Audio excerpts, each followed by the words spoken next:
굿모닝 텍사스 2부 순서 함께 하고 계십니다. 초대석 시간인데요. 오늘 초대석에는 김원영 변호사께서 나와 계십니다. 안녕하세요, 김원영 변호사님. 네, 안녕하십니까. 네, 그동안 저희가 계속 이 교통사고가 났을 때 어떻게 대처해야 되고 또 교통사고 보험에 대해서도 아주 자세하게 김원영 변호사님께서 설명을 해주셨는데요.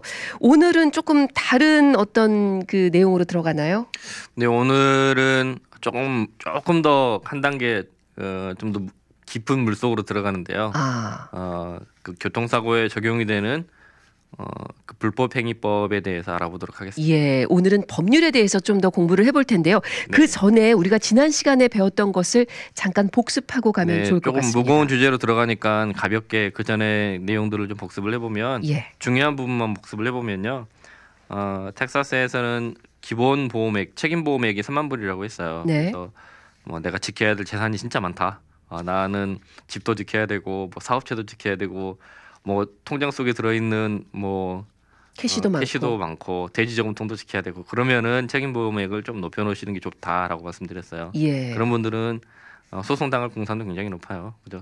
그렇겠죠. 썰어서 많이 나올 것 같으면 아무래도 당하겠죠. 네. 네. 그리고 두 번째로는 텍사스는 국경을 접하고 있는 주라서 특히 달라스 이 지역은 사고 빈도도 높지만 보험을 안 가지고 계신 분도 굉장히 높아요. 예. 그리고 그 전에는 신분에 불문하고 운전면허증을 발급을 해줬지만 대략 한 10년 전부터는 운전면허증 발급을 해주지 않잖아요. 예. 그 말은 보험도 가입하기 어렵다는 말씀이에요. 그렇죠. 그래서 보험 미가입자가 아주 많아요. 그래서 그런 분들에게 사고를 당하면 어디서 받아올 데가 없잖아요. 그래서 그런 경우를 대비해서 Uninsured Motorist Protection (UM을) 들어놓으시라고 제가 말씀드렸던 것 같아요. 예. 아직도 보험 약관 체크 안 해보신 분들 계시면 반드시 체크해봐야 될 것 같습니다. 예, 내 보험에 UM이 옵션으로 들어가 있는지. 네네. 그리고 사고를 냈던 당하던 경제적으로 그 상해보험 쪽으로 좀 받아낼 수 있는 게 있다고 했어요. 예. 그걸 PIP라고 했는데 그게 메디컬 페이먼과는 조금 다른 개념이라고 내가 말씀드려서 PIP가 내 보험에 있는지 꼭 한번 체크해 보시고 얼마 차이 안 나니까 가능하면 이걸로 바꿔놓으시라고 제가 말씀드렸던 것 같아요. 예, 이것은 교통사고 피해자일 때도 가해자일 때도 혜택을 받을 수 있는 거죠. 네네. 예. 그리고 그 다음에는 그 사고가 났을 때 원래는 소송으로 가는 게 원래는 맞는데 소송은 다 아시다시피 1심, 2심, 3심의 소송 기간에 뭐 내 차는 망가져가지고 저기 있는데 그거 그냥 무턱대고 기다릴 수가 없잖아요. 그렇죠. 현대는 그거는 그 제도로 그대로 두고 분쟁 해결의 새로운 방법으로 보험회사를 끼워서 보험 제도가 적용이 된다고 제가 말씀드렸어요. 네. 보험으로 처리하는 게 일단은 좀 우선인 것 같고요. 예. 그래서 민사소송 들어가기 전에 그런 결정 내리기 전에 보험으로 먼저 처리하는 게 우선이라고 제가 말씀드렸어요. 그렇죠. 이 아무래도 소송 들어가면 좀 더 복잡해지고 기간도 길어질 테니까요. 그렇죠. 그리고 소송 그럼에도 불구하고 소송을 들어가는 경우는 상대방이 분명히 명백하게 잘못했고 증인도 있고 증거도 있는데 라이abili티를 억셉하지 않는 경우가 있어요. 예. 상대방에서 억지 쓰는 경우. 그렇죠. 이제 오리발 마지막까지 내미는 경우 이런 경우는 증거 증인 다 취합을 해보고 승소 가능성이 높으면 들어간다고 했어요. 예. 그리고 상대방이 분명히 책임이 있고 라이빌리티도 다 억셉을 했는데 보험회사가 너무 그 엉터리 보험회사나 아니면 간해수공업 정도의 보험회사라서 너무 조금 주는 경우가 있어요. 도저히 이거 갖고는 치료비도 안 나는 경우. 보험회사에서 보상금을 너무 적게 줄 경우. 그런 경우도 있어요. 그럴 때도 소송으로 가야 되는군요. 네, 그런 경우도 소송으로 가는 경우가 많아요. 네. 그리고 저희들이 또 하나 중점을 둬서 이야기를 했던 게 그 증거 증인 확보가 얼마나 중요한지, 자동차 사고 현장에서 증거 증인 확보가 얼마나 중요한지 저희가 누차에 걸쳐서 말씀을 드렸던 것 같아요. 그렇죠. 사고 직후에 우리가 어떻게 대처하는지 가장 중요하다고 말씀해 주셨죠. 평소에 나를 보호하지 않고 나중에 사고가 터지고 난 다음에 나 이것도 없고 저것도 없는데 그래도 어떻게 해봐야 되겠어요라고 하시는 분들이 계시는데 이미 그 소 잃고 외양간 고치는 격이에요. 그런 경우는. 그래서 소도 잃지 않고 내 자신도 지키고 가족도 지키고 내 권리도 지키려면 평소에 하셔야 될 일이 좀 있는데 그런 것이 그러니까는 사고가 났을 때 어떻게 대처해야 될지를 숙지를 하시고 첫 번째로 두 번째로는 이런 보험 아까 제가 위에서 열거했던 UM이라든지 PIP라든지 뭐 등등 이런 보험을 평소에 잘 들어놓으시고요. 예. 그리고 내 자동차에 우린 이민자니까 아무래도 이 나라 법과 제도에 약하잖아요. 하지만 예. 내가 아무리 법과 제도에 내가 잘 모른다고 하더라도 증거 증인은 항상 똑같이 어느 나라든 법치 국가가 확립돼 있는 나라는 똑같이 쓰이는 법이에요. 예. 그래서 이런 나에게 유리한 증거 증인을 확보할 수 있도록 블랙박스 정도 큰 돈 안 드니까 하나 정도 뭐 생일 선물이나 아니면 연인에게 아내에게 남편에게 하나씩 선물해 주는 게 어떨까라고 말씀을 드렸던 것 같아요. 그렇습니다. 증거의 왕인 이 블랙박스로 상대방이 거짓말할 때 꼼짝없이 꼼짝 못하게 잡아내는 그런 방법이 있다고 말씀드렸어요. 예, 그리고 대화는 이 스마트폰으로 녹음하는 것 법적으로 문제가 없다고 문제가 하셨죠. 없어요. 네. 그리고 블랙박스에도 녹음되듯이 뭐 스마트폰 내가 켜놓고 가서 둘이 이야기하는 거 녹음하는 거 문제 없어요. 예. 자, 예고 없는 사고 이렇게 미리미리 준비해 두시고 또 혹시라도 사고 직후에 어떻게 대처할지 당황하지 않을 수 있도록 이렇게 유념해 두시는 것이 참 중요할 것 같은데요. 그리고 또 지난주에는 우리가 자칫 잘못 알고 있을 그 가족 간에 사고 당하면 어떻게 하나 그 부분도 말씀해 주셨죠. 그렇죠. 그래서 아내와 함께 아니면 남편과 함께 또 아니면 아이들을 같이 데리고 이렇게 가다가 내 부주의로 사고를 내는 경우가 있어요. 예. 그런 경우에 내 건강보험도 없고 그리고 뭐 PIP도 약하고 그래서 어디서 돈이 나올 방법이 없는데 뭐 치료비는 뭐 이머전시 너무 많이 다쳐가지고 앰뷸런스 빌 나오고 이머전시 실려가서 거기서 CT 뭐 MRI 다 찍고 그렇게 나오다 보니까 1인당 한 2, 3만 불씩 막 나오는 경우 있어요. 예, 그럼 상당한 거죠. 모두 합치면. 네, 방법이 없죠. 그런 경우는 어떻게 하겠어요. 예. 그래서 이거 다 내가 책임져야 돼요라고 하시는 분이 계세요. 근데 그런 경우에는 그 텍사스에서는 다른 주는 잘 모르겠는데 최소한 텍사스만큼은 그런 경우에 남편과 아내가 예를 들어 올스테이트를 제가 지난번에 말씀드렸죠. 이번에 파머스라고 이야기해보죠.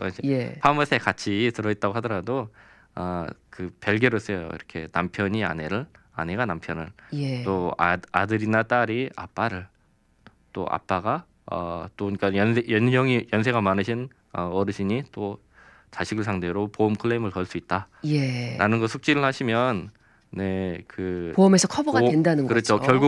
결국은 돈을 내는 주체는 보험회사가 되는 거죠. 내 주머니에서 나가는 게 아니죠. 그렇죠. 네, 그런 법리를 평소에 숙지를 해놓으시면 이런 경우에 당하더라도 재정적으로 커다랗게 난관에 봉착하지는 않지 않나라는 생각을 해봅니다. 예, 그렇습니다. 김원영 변호사님, 참 우리의 실생활에서 이 교통사고에 대한 이 대처, 준비는 상당히 필요한 것 같아요. 언제 어떻게 우리가 당할지 모르잖아요. 주변도 있을 수 있고요. 그렇죠. 이건 생활법률이라고 보시면 돼요.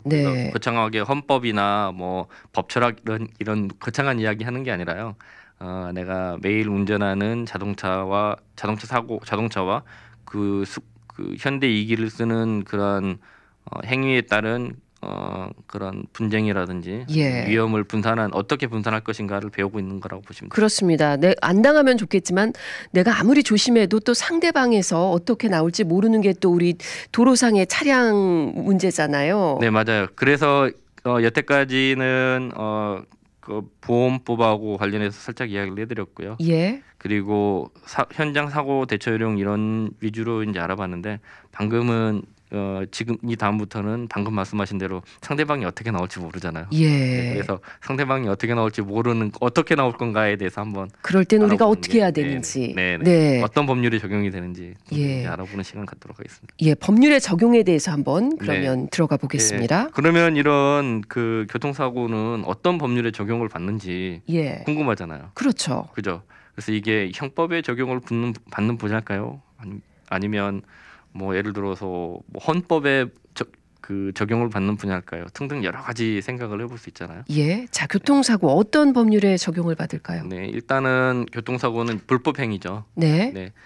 민사상 불법행위법에 적용을 받는 거예요. 민사상 불법행위의 적용. 하지만 민형사가 같이 적용이 되는 경우가 있어요. 그런 경우는 뺑소니 사고, 히트앤런 사고 있죠.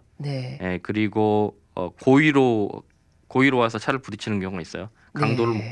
예를 들어서 강도 사고가 있을 수 있잖아요. 그렇죠. 은행에서 돈 찾아오는 거 보고 뒤에서 꽝 부딪히고 돈 있는 거 확 채가는 경우도 있어요. 그런 경우가 실제로 있었어요. 그렇겠죠. 제 사무실에서도 한번 그런 경우가 있었는데 실제로 있어요. 그것은 형사법에도 같이 민형사가 같이 그 결부되는 그런 케이스라고 보시면 되고요. 예. 그런 경우를 제외하고는 전부 다 민사건으로 처리된다라고 보시면 되겠습니다. 예, 그러니까 고의성이 없는 것들은 네. 민사법이고 네. 고의성이 들어가면 이제 형사법도 같이 들어간다. 결부가 되는군요. 네, 같이 들어간다라고 보시면 되겠고요. 예. 그래서 그 자동차 사고는 불법행위법에 적용을 받는 것인데 예. 이 불법행위는 고의로 인한 불법행위, 과실로 인한 불법행위 두 개 다 적용이 된다라고. 예. 김원영 변호사님이 교통사고 케이스를 많이 맡으시면서 또 이 부분에 대해서 좀 구체적인 사례들 많으실 것 네. 같은데 네. 예를 들어서 좀 설명해 주시면 네. 좋을 것 같은데. 고의로 인한 교통사고 참 생각하기 어렵잖아요. 어떤 예. 경우가 고의로 인한 교통사고일까요?라고 생각을 해보면 참 괴로운데 아까 제가 그 말씀드렸듯이 강도 사고가 한 번 있었어요. 네. 모은행이라고 제가 표현을 해보고요. 한국게임 모은행에서 돈을 찾아 나오시는 걸 보고 캐시를 찾아가지고 나오신 한 분을 그 두 팀이었어요. 한 팀은 망을 보고 그래서 예. 망원경으로 보고 있다가 그 손님이 캐시 들고 나오는 거 보고 돈 주머니가 무겁잖아요. 이제 아무래도 좀 표가 나겠죠. 예. 네. 뭐 조심하시는 그런 큰 가방을 표라든지. 들고 나오셨거나. 예. 그런 표가 보이니까 한 팀은 망원경으로 망을 보다가 이제 나온다고 이야기해주고 다른 한 팀은 자동차 고물 자동차였겠죠. 네. 그 자동차가 은행 밖으로 벗어나니까 조금 한적한 곳으로 가니까 뒤따라가다가 꽝 받고 예. 손님이 어리둥절한 사이에 그냥 얼굴을 냅다 치고 백을 그냥 확 훔쳐서 달아난 경우가 그 있어요. 현금백을 네. 일부러 추돌 사고를 내고. 네, 일부러 추돌 사고를 내고. 네. 네, 그래서 조심하시라는 거예요. 그런 경우는 정말 교통사고도 났지만 또 강도도 같이 당한. 그렇죠. 이거는 고의로 인한 강도행위죠. 예. 네, 그래서 민형사에 적용을 다 받는다고 말씀드렸어요. 형사법으로는 일단은 강도니까 네. 라버리잖아요. 그래서 라버리로 적용을 받는 거고 라버리의 뺑소니, 그죠? 네. 히든런이니까 뺑소니, 라버리, 강도 같이 적용을 받는 거예요. 그렇죠. 그리고 재물손해도 낮죠, 강도니까. 예. 네, 하지만은 민사상으로 보면은 이거는 그 강도한테는 우리가 뭐 불법으로 착취당한 탈취당한 그런 현금을 뺏어올 수도 있는 그런 권한도 주어지고 자동차 사고니까 그 자동차 사고로 인한 손해배상도 주어지고 예. 그리고 위자료도 받아야 돼요. 그죠? 예. 강도한테 때렸으니까 위자료도 받아야 되겠죠. 그죠? 네, 강도를 먼저 잡아야겠네요. 등등 이런 법리가 적용이 되는 게 원칙인데, 근데 그 강도를 잡을 수 있는 방법이 마땅치가 않아요. 많지가 않아요. 예. 만약에 뭐 블랙박스 같은 거 있으면 번호판이라도 찍히겠지만 그렇지도 않은 경우가 많았어요. 옛날이니까. 네. 지금은 좀 다를 거예요. 그래서 이런 경우에는 그 강도를 대상으로 우리가 뭔가를 얻어오겠다 이런 거는 조금 어려운 이야기 하는 현실적으로. 거죠. 현실적으로 법적으로 가능은 하지만 이론적으로는 가능은 하죠. 하지만 네. 현실적으로 얼마나 그게 현실적인 그 계획이 되는지는 모르겠어요. 그렇죠. 강도를 잡을 수 있는 확률이 그렇게 높지 않다고 볼 수 있으니까요. 참고로 그 달라스에서는 경찰들이 맞는 건수가 엄청 많아갖고요. 네. 살인 사건만 조사하기도 하면 벅찰 공산이 굉장히 높아요. 그래서 예. 조그마한 이 강도 사고까지 언제 어느 세월에 경찰이 일일을 배치해서 잡아줄지 모르겠어요. 네. 그런 경우에 그러면 자동차 사고는 보험회사에서 보상을 받을 수 있는 거네요. 네, 그래서 제가 기초를 제가 먼저 잡아드렸죠. 이런 경우에는 고의로 인한 불법행위이고 또 강도 상이지만 뭐 민사상으로 보면은 자동차 사고로 보면은 히든런이잖아요. 예. 네, 히든런에는 제가 지난번에도 한번 말씀드렸죠. UM이 적용된다고 했어요. 예. 네. 그래서 UM 제가 들어놓으라고 제가 반드시 말씀드렸어요. 그렇죠. 네. 내 보험회사에서 커버를 다 해주는 네. 거니까요. 네네.